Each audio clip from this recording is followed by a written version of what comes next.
Na na na na na na na na na na na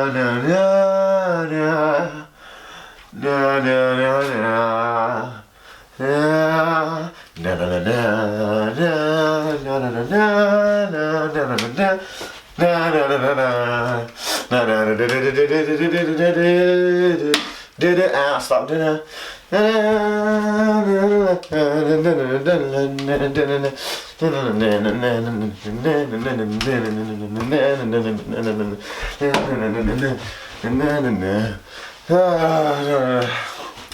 And I'm out of energy. That was my review. No, that wasn't my review. What's going on, everybody? My name. Oh my god, I'm so tired. Sir Brady. Oh yeah. What is going on, everybody? My name is Paris. Welcome to Sir Brady. Now today I have a video that is very specific and something I've been delaying for way too long. It is my review on Star Wars The Force Awakens. To let you know, this review is spoiler free, so do not worry if you have not seen the film yet. But if you haven't seen Star Wars The Force Awakens, where have you been?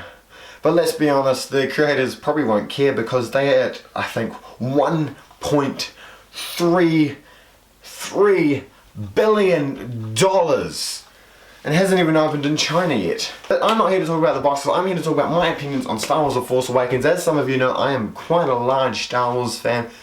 Obviously, one of my earliest videos, I reviewed one of the trailers. I was so psyched from day one for this film, and obviously you don't see them at the moment, but I have a couple of posters. Just up there in the corner is a Star Wars poster right next to my Avengers poster. Anyhow, let's get on with my review. Now we'll go through just different aspects. Cinematography, acting, scope, character, story. I'll go through all those things one by one. Kind of, it's sort of randomly laid out on a bit of Microsoft Word, but as you can see, I am ready to go. Let's talk about Star Wars The Force Awakens by starting with Star Wars The Force Awakens is the 7th installment to the Star Wars franchise and stars Harrison Ford, Mark Hamill, Carrie Fisher, Peter Mayhew, Anthony Daniels, Adam Driver, Daisy Ridley, John Boyega, Oscar Isaacs, and is directed by J.J. Abrams of Star Trek reboot fame and Mission Impossible 3.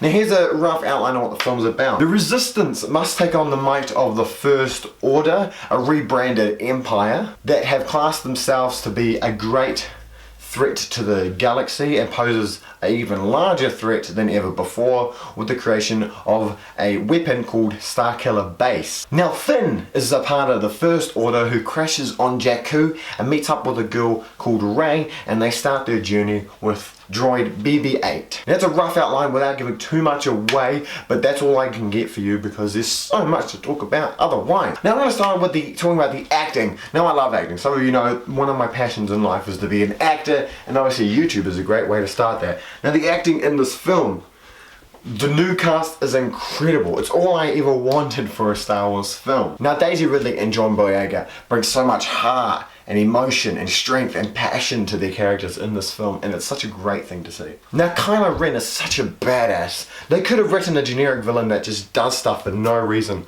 but man, he is evil, scary, intimidated, and really well motivated. You'll understand why he's doing what he's doing. Some of the greatest movie villains, you understand what they're doing. You may not agree with it, but you understand how they are and why they are. And Kylo Ren is the same. Now, different to a lot of recent films, The Force Awakens allows you to understand a character's motive without it being spelled out to you. That's important. If the audience can understand what the meaning is for your character, you've done a good job. A connection you have made with the audience. I can't do it. It surrounds us, binds us. A connection you have made. They did set up new characters well, and I did feel for them when something bad happened to them. And that's both the writer's credit and the actor's credit. The adventures happening with the new characters are something I worried about at first. I feel like I wouldn't care for anything that they were doing. But the things happening to Finn and Poe and Rey are really exciting. And it's not just because of the direction or of John Williams' brilliant score.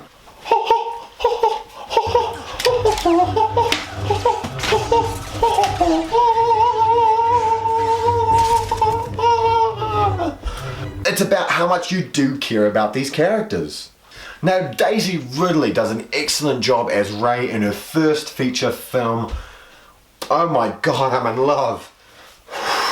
Now, something great about her performance when you're watching it on screen is that you never feel like she's acting.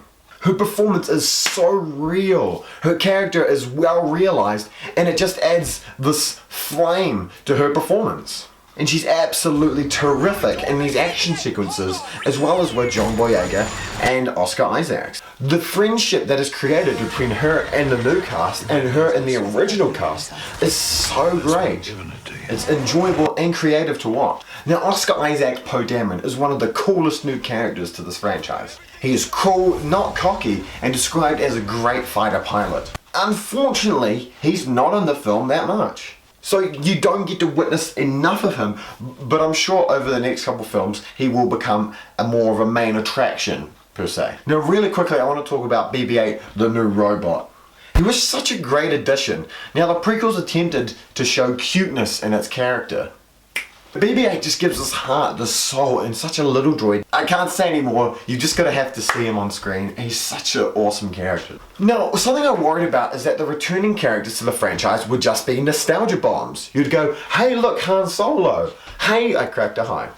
You'd go, hey look, Han Solo. Hey look, Leia. But they really weren't. They were real characters again. I'm so happy with Han Solo. Harrison Ford didn't just come back and play the same character he did in the 80s. He played Han Solo that was older, wiser, more intelligent, more developed. And it was so fun to watch that.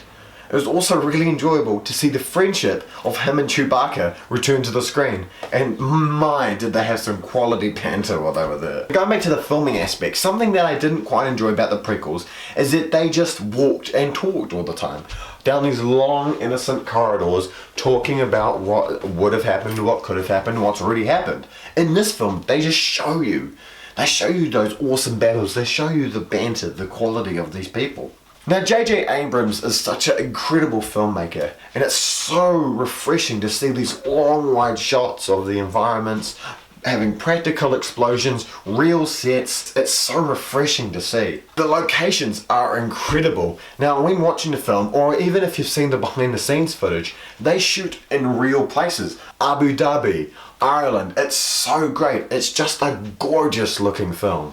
Now again, the action sequences, they're new, they're grand, but familiar with those sounds you remember when watching these as a child. Alright, the flaws. I was going to do a cheesy pun about the flaw. Nah, never mind. Like I just said, it's familiar, especially in the third act. You'll sit there and think, I've seen that before. It does not bother me due to the fact that it's similar premise, but the meaning and the reason behind these actions are different. That only makes sense if you've seen the film, by the way. Also, there is quite a lot of humour. Now, this may be off-putting. Now, J.J. Abrams is one for humour in his films, and the previous films did feature some humour. Now, this film does have unique humour and long periods of comedic dialogue, which I thought strangely worked well in a Star Wars film. In saying that, the humour and the jokes did fall a little flat at times, but never did it ever take away from the experience of the overall film. But the humour did make this movie feel more human and relatable. It's a very fast-paced film, not a dull moment, and that's okay, most of the time. There are some scenes where there's no time to breathe, and that scene could have been more interesting if there was more time to explain what was going on. Good parts, they just do it. There are no long periods of exposition compared to the prequels, where they talk about possibly doing things, then going to do them. In this film, they go, right, let's save this person, right, let's destroy this thing, and then they do it. In this circumstance, very quickly, I'm going to show you the only clip I can find. We can't outrun them! We might! In that quad jumper! Hey, we need a pilot! We've got one! You!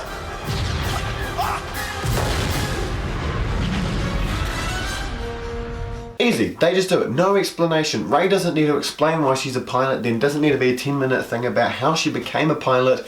It's real quick, they're running, they need to get out. Finn goes, we need a pilot, and Rey just says, you've got one. It's simple, no explanation, they just do it, and you believe it. Now coming to the end of the film, I left the film And I thought to myself, not all my questions were answered. I went in with questions, and I left with even more questions. And that's great. Some people don't like it, but this is one film part of a trilogy. That's such a great move from the creator's part. You're satisfied in this film, you're more than satisfied. And you're also intrigued for the next part. Also I noticed this film showed a lot of respect to the original trilogy without becoming a complete rip-off of them. It shows love, respect to the original films while being its own whole film. Now, something I've noticed with all the Star Wars films is that they seem to cast great actors. Even the prequels, Natalie Portman, Ewan McGregor, Liam Neeson, Ian McDiarmid, they're all brilliant actors. Again, The Force Awakens has such a great cast, but I feel like when the production went into casting people, they looked at people that weren't overly pretty and went for actors that had more depth. No way are these actors ugly, but they're not Hollywood hotties either. They're also not famous people, which is something George Lucas did originally when he cast A New Hope. He casted completely unknown actors. This is not a perfect film. You're probably surprised I said it, but none of them are. It has its flaws, but that doesn't take away from the overall experience. And since it's a Star Wars films, you will have fans complaining that it's a remix of the original film. So yeah, it has its flaws, but it's still a great film. And since it's rebounding off the franchise that is Star Wars, which are great films with flaws, but a movie can still be great and have flaws. It does rehash some of the old, but then introduces it to the new, blends it all together, and creates something really incredible and original. I had a great time and a rather emotional time, surprisingly. This is the film I wanted when I first heard it was coming out, and it's one of my favourite films of 2015 and one of my favourite films of all time. And that's saying something. So, go and enjoy it. Go sit there, have a great time. Go in with no expectations and you will have one of the best experiences in cinema of 2015. Well, 2016, because I'm late at these things. So, Star Wars The Force Awakens, have you seen it? What did you think about it? Comment below. Please leave out the spoilers if you can. But let's be honest, you go down there at your own risk. And by the way, let me know, what is your favourite Star Wars films? I am looking forward to in the future to be releasing more reviews on the rest of the Star Wars franchise, so look out for those in the near future. Otherwise, I hope you guys have a great time going to see Star Wars. I hope you had as much as a great time as I did. Go check out another video if you want. Like, comment, and subscribe if you haven't already. My name is Paris. This is Sir Brady. Have a great day, guys. Stay classy. See ya.